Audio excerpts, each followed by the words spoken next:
ഏറ്റവും ഫസ്റ്റ് തന്നെ നിങ്ങൾ ശ്രദ്ധിക്കേണ്ട കാര്യം ഒരു സബ്ജക്റ്റ് വെച്ച് മാത്രം അയക്കുക.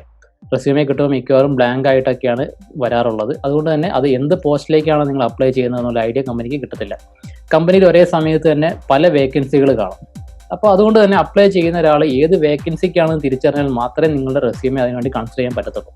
റെസ്യൂമെ ഡൗൺലോഡ് ചെയ്ത് തുറന്നു നോക്കി നിങ്ങൾ ഇന്ന പോസ്റ്റിലേക്കാണ് കണ്ടുപിടിക്കുക ഒരു ഫ്രഷറിൻ്റെ കേസൊന്നും പോസിബിൾ അല്ല. കാരണം പ്രത്യേകിച്ച് സ്കിൽസ് ഒന്നും ഇല്ലാത്തതുകൊണ്ട് തന്നെ ബുദ്ധിമുട്ടാണ്. പക്ഷേ എക്സ്പീരിയൻസ് ഉണ്ടെങ്കിൽ പിന്നെ എളുപ്പമാണ്. കാരണം റെസ്യൂമെ തുറന്നു നോക്കി കഴിഞ്ഞാൽ അറിയാം ഏത് എക്സ്പീരിയൻസ് ഉള്ളതാണ് ഏത് പോസ്റ്റിലേക്കായിരിക്കും അപ്ലൈ ചെയ്തിട്ടുള്ളത്. പക്ഷേ ഫ്രഷേഴ്സിൻ്റെ കേസിൽ ഇത് കണ്ടുപിടിക്കാൻ പോസിബിൾ അല്ല. അതുകൊണ്ട് തന്നെ നിങ്ങൾ കമ്പനിയിലേക്ക് റെസ്യൂമെ അയക്കുന്ന സമയത്ത് മസ്റ്റായിട്ടും അതിനൊരു സബ്ജക്റ്റ് വെച്ചിരിക്കണം. അതും കൃത്യമായിട്ട് മനസ്സിലാവണം. Application for the post of നിങ്ങളുടെ ഡിജിറ്റൽ മാർക്കറ്റിംഗ് വേക്കൻസിക്കാണ് അപ്ലൈ ചെയ്യുന്നുണ്ടെങ്കിൽ application for the post of digital marketing executive എന്ന് വെച്ച് കഴിഞ്ഞാൽ നിങ്ങൾ ആ മെയിൽ വരുമ്പോഴേ കാണുന്ന HR മനസ്സിലാവും നിങ്ങൾ ഈ ഒരു പോസ്റ്റിലേക്ക് വേണ്ടിയാണ് അപ്ലൈ ചെയ്തിരിക്കുന്നത്. അപ്പോൾ ഇതുപോലെ ഒരു സബ്ജക്റ്റ് വെച്ചുകൊണ്ട് മാത്രം റെസ്യൂമെ അയക്കാൻ ശ്രദ്ധിക്കുക. സബ്ജക്റ്റ് ഇല്ലാതെ റെസ്യൂമെ ഒരു കാരണവശാലും കമ്പനിയിലേക്ക് അയക്കരുത്. രണ്ടാമത്തെ ഇമ്പോർട്ടൻറ്റ് പാർട്ടാണ് കവർ ലെറ്റർ എന്ന് പറയുന്നത്. നിങ്ങളുടെ റെസ്യൂമെ കമ്പനി കിട്ടിക്കഴിയുമ്പോൾ അത് ഡൗൺലോഡ് ചെയ്ത് ഓപ്പൺ ചെയ്ത് നോക്കാതെ തന്നെ മനസ്സിലാവണം നിങ്ങൾ ആ ജോബിന് എലിജിബിൾ ആണോ അല്ലേ എന്നുള്ള കാര്യം.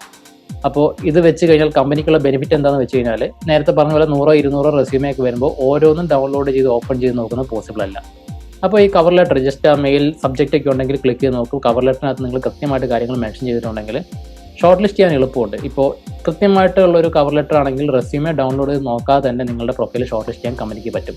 അപ്പോൾ അതുകൊണ്ട് തന്നെ ഇത് അവരെ കമ്പനിയെ സംബന്ധിച്ച് വളരെ ഹെൽപ്ഫുൾ ആയിട്ടുള്ള കാര്യമാണ്. അതുകൊണ്ട് തന്നെ കവർ ലെറ്റർ വെച്ച് മാത്രം കമ്പനികളിലേക്ക് മെയിൽ അയച്ച് കൊടുക്കുക. അപ്പോൾ കവർ ലെറ്ററിനകത്ത് എന്തൊക്കെയാണ് വെക്കേണ്ടത്? കവർ ലെറ്ററിനകത്ത് വെക്കേണ്ടത് ഒരു 3 പാർട്ടായിട്ട് കവർ ലെറ്റർ പ്രിപ്പയർ ചെയ്യുക. ഫസ്റ്റ് പാർട്ടിനകത്ത് നിങ്ങളുടെ പേര്, ഈ ഒരു വേക്കൻസി നിങ്ങൾ ഏത് വേക്കൻസിക്കാണ് അപ്ലൈ ചെയ്യുന്നത്, ഈ ഒരു വേക്കൻസി നിങ്ങൾ എവിടെയാണ് കണ്ടതെന്നുള്ള ബേസിക് ഡീറ്റെയിൽസ് ഒന്ന് മെൻഷൻ ചെയ്യുക. കാരണം നിങ്ങൾ ഏത് സോഴ്സ് വഴിയാണ് അപ്ലൈ ചെയ്യുന്നതൊക്കെ എന്ന് അറിഞ്ഞു കഴിഞ്ഞാൽ കമ്പനിക്ക് അതും ഹെൽപ്ഫുൾ ആണ്. രണ്ടാമത്തെ പാരഗ്രാഫിനകത്ത് നിങ്ങൾ എന്തുകൊണ്ട് ഈ ഒരു ജോബിന് നിങ്ങൾ എലിജിബിൾ ആണെന്നുള്ള ഡീറ്റെയിൽസ് വളരെ ബ്രീഫായിട്ട് കൊടുക്കുക. നിങ്ങളിപ്പോൾ ഒരു നേരത്തെ പറഞ്ഞ ഡിജിറ്റൽ മാർക്കറ്റിംഗ് എക്സിക്യൂട്ടീവ് വേക്കൻസിക്കാണ് അപ്ലൈ ചെയ്യുന്നതെങ്കിൽ അതിലുള്ള സ്കിൽസ് എന്താണെന്ന് നിങ്ങൾ മെൻഷൻ ചെയ്യുക. അതിനകത്ത് നിങ്ങൾ എന്തെങ്കിലും എക്സ്ട്രാ കോഴ്സ് ചെയ്തിട്ടുണ്ടെങ്കിൽ എന്തെങ്കിലും സർട്ടിഫിക്കേഷൻ ചെയ്തിട്ടുണ്ടെങ്കിൽ ആ കാര്യങ്ങൾ ഫസ്റ്റ് കൊടുക്കുക. അത് കഴിഞ്ഞിട്ട് നിങ്ങളുടെ ബേസിക് ക്വാളിഫിക്കേഷൻ എന്താണ്, അല്ലെങ്കിൽ നിങ്ങൾക്ക് എക്സ്ട്രാ അച്ചീവ്മെൻറ്റ് എന്തെങ്കിലും ഉണ്ട്, അല്ലെങ്കിൽ ആ ഒരു പോസ്റ്റിലേക്ക് നിങ്ങൾ കൺസിഡർ ചെയ്യാനുള്ള ഒരു എന്തെങ്കിലും എക്സ്ട്രാ റീസൺ ഉണ്ടെങ്കിൽ ആ കാര്യങ്ങൾ കൊടുക്കുക. അതുപോലെ വളരെ സിമ്പിളായിട്ടൊരു 3-4 സെൻറ്റൻസിനകത്ത് ഒരു പാരഗ്രാഫായിട്ട് നിങ്ങൾ എന്തുകൊണ്ട് ആ ജോബിന് കൺസിഡർ ചെയ്യാനുള്ള ഡീറ്റെയിൽസ് കൊടുക്കുക. പിന്നെ ലാസ്റ്റായിട്ട് നിങ്ങളുടെ റെസ്യൂമേക്ക് അറ്റാച്ച് ചെയ്തിട്ടുണ്ടെന്ന് പറഞ്ഞൊരു താങ്ക് മെസ്സേജ് ഒക്കെ വെച്ച് നിങ്ങൾക്കത് ഒരു വൈൻഡപ്പ് ചെയ്ത് കൺക്ലൂഡ് ചെയ്തിട്ട് താഴെ നിങ്ങളുടെ പേരും മൊബൈൽ നമ്പറും ഇമെയിൽ ഐഡിയും കൊടുത്ത് നിങ്ങൾക്കത് കൺക്ലൂഡ് ചെയ്യാം. അപ്പോൾ ഇത്രയും ഉണ്ടെങ്കിൽ ഒരു പെർഫെക്റ്റ് കവർ ലെറ്ററാണ്.